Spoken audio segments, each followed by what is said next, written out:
হুগলির কারবালা মোড় সর্বজনীন পুজো, চুঁচুড়ার কারবালা মোড় সর্বজনীন পুজো, সেখানকার প্রতিমার ছবিও আমরা দেখাচ্ছি। চুঁচুড়ার ছবিতে আমরা দেখতে পাচ্ছি মায়ের বিশেষ রূপ, পুরীর মন্দিরের আদলে মণ্ডপ করা হয়েছে, রান্নার জন্য পুরী থেকে পান্ডাও আনা হয়েছে, 4 বেলা তৈরি হচ্ছে ভোগ। সমস্ত কিছু নিয়ে চুঁচুড়ার কারবালা মোড় সর্বজনীনের পুজো এবার আলাদাভাবেই যেন নজর কাটছে তাদের সমস্ত ভাবনার মধ্যে দিয়ে। আমাদের সঙ্গে রয়েছেন আমাদের প্রতিনিধি সুজিত গৌড়। সুজিত, এই পুজো কারবালার যে কারবালা মোড় সর্বজনীন পুজো, তা কিন্তু আলাদা একটা জায়গা করে নিয়েছে হুগলির সমস্ত পুজোর মধ্যে। মানুষ কি বলছে?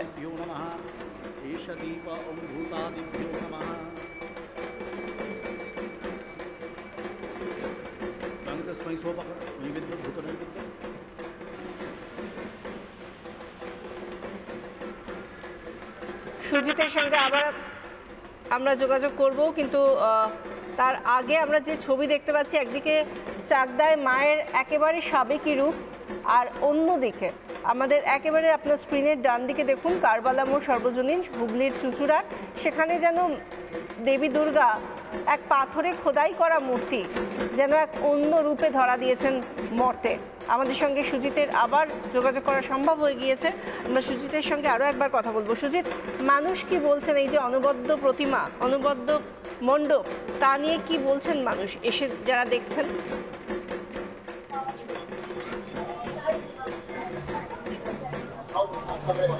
দেখো, দর্শনার্থী কিন্তু যত ষষ্ঠীর যে রাত আস্তে আস্তে যত বাড়ছে, দর্শনার্থীর সংখ্যাও বাড়ছে। কথা তো বলবোই, প্রথমে তোমাকে একটুখানি বলে রাখি যে উড়িষ্যা থেকে কিন্তু 6 টনের ওজনে যে পাথর দিয়ে কিন্তু এই যে মা দুর্গাকে নিয়ে আসা হয়েছে। আমি একটু ভিতরের চিত্রটা প্রথমে দেখাই। এইখানে এলে তুমি একদমই তোমার মনে হবে পুরীর মন্দিরে তুমি প্রবেশ করছে। এখানে যারা দর্শনার্থী রয়েছে তাদের দুটো পাওনা, এক তো মাকে দেখতে পাচ্ছে, মা দুর্গাকে, পাশাপাশি এখানে জগন্নাথ, বলরাম, সুভদ্রা তারাও রয়েছে।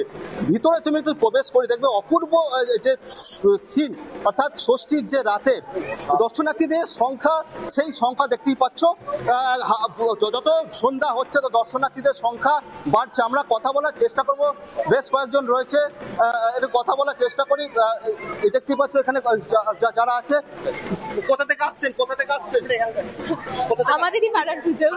আজকে রাত্রি তো ষষ্ঠীর রাত্রি, কি প্ল্যান রয়েছে? সারা এখানেই থাকবো, মজা করব। একদমই তাই। দেখো, দর্শনার্থীদের যেমন তোমাদের ছবি দেখাচ্ছি, প্রচুর দর্শনার্থীদের উপস্থিতি, আরো বেশ কয়েকজন রয়েছে, একটু কথা বলার চেষ্টা করবো। একটু কথা বলি, একটু দিদি ভাই একটুখানি কথা বলি। আজকে তো ষষ্ঠীর রাত, আজকে তো ষষ্ঠী, সারা রাত্রে ঠাকুর দেখতে বেরিয়েছেন, সারা রাতের কি প্ল্যান? সারা রাত দেখবো চুঁচুড়ার সমস্ত ঠাকুর, তারপর চন্দননগর। খাওয়া দাওয়া তো জমি হবে, হতে পারে, চাকদা হতে পারে, বা চুঁচুড়ার যে কোনো পুজো হতে পারে। হুগলি জুড়ে মানুষের উন্মাদনা হোক, বাংলা জুড়ে মানুষের উন্মাদনা হোক, সব কোথাও গিয়ে এক হয়ে গিয়েছে। নানা ধরনের কন্টেন্ট দেখার জন্য লাইক করুন, শেয়ার করুন আমাদের ফেসবুক পেজ, সাবস্ক্রাইব করুন আমাদের ইউটিউব চ্যানেল। পাশাপাশি অন্যান্য ব্রেকিং নিউজের জন্য অবশ্যই চোখ রাখুন রিপাবলিক বাংলায়।